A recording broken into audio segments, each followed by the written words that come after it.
চিনি তো আমি গাড়িতে রাইতে দেখে মজা ছিল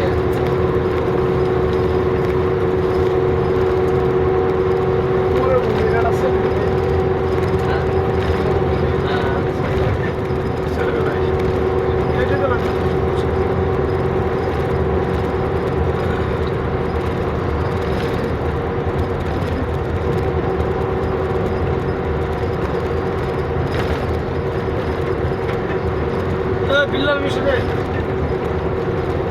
What is the pocket bomb? Allah şundan işte.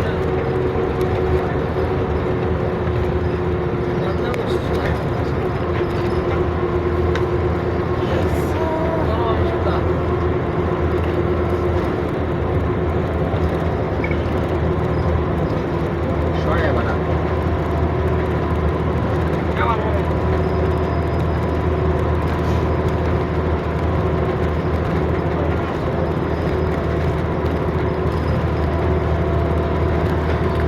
গাড়ি টান আছে মনে করো 100 টান আছে। বাংলাদেশের গাড়ি বোঝাই যেত এই দেশের গাড়ি তো কত টান। এই যে অবস্থা যাও, এই যে মরুভূমি দেখতেছো, এর ভিতরে কোনো একটা বাড়ি ঘর পাইছো না, একটা দোকান পাট নাই, কিছু নাই, বাড়ি ঘর নাই। কত কষ্টে আছি আমরা। পানি খাইবার মন চাইল, পানি খাইবার ক্ষমতা নাই।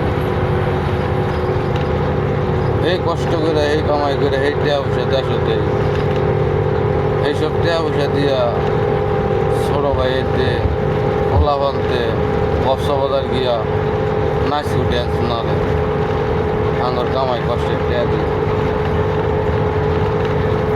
আর দেখো অবস্থা, পানি খাইবার সুযোগ নাই, দোকান নাই, বাড়ি নাই, ঘর নাই। এই যে যাইতে আসি শুধু মরুভূমি আর মরুভূমি। ময়রা থাকলেও ময়রা ঠ্যাং গায়ে একবারে হুকিয়ে যায় আমরা, এরপরে বিচারে গেওয়া হয়তো না। এই কষ্টের টেহাগুলো দেশে গিয়ে তারা বিচারে পাই না। এই টেহাগুলো সব নেগা এরা নেগা, কিছু আউরা দাউরা ফলাফান আছে দেশে, চিপা চাপা বইয়া থাকে লইয়া এটি কিনতে গিয়ে টেহা যায় লাহের লাহ এগোটাকে গুলি করে মারতে হবে। বাংলাদেশে মাদক মুক্ত চাই আমরা। প্রবাসী যারা আছি দেশে ছুটিতে গেলে আমাদের টেহা আমরা পকেটে রাখতে পারি না। কিছু গডফাদার আছে, মাদকের কারণে যুব সমাজ ধ্বংস হয়ে গেছে গিয়া। আগের মতো সাধারণ পরিবারের ফলাফল মাদকে আসক্ত হয়ে যায়। তারপর হইলো তার ফ্যামিলিতে ঝগড়া লেগে যায়, টাকা পয়সাও শেষ, ফ্যামিলিও শেষ, ভাইও শেষ। এর নাম কি জীবন না। বাংলাদেশ সরকারের কাছে একটা আমার আবেদন এবং অনুরোধ এবং রিকোয়েস্ট, আবেদনটা হইল বাংলাদেশ থেকে মাদক মুক্ত করুন, সন্ত্রাস মুক্ত করুন, জনগণ বাঁচান, প্রবাসীদের টাকা বাঁচান। এই হলো ডক্টর ইউনূসের কাছে আমার আবেদন। আমি সৌদি এক প্রবাসী, আমি অনেক কষ্ট নিয়ে তারপরে কথাগুলো বললাম।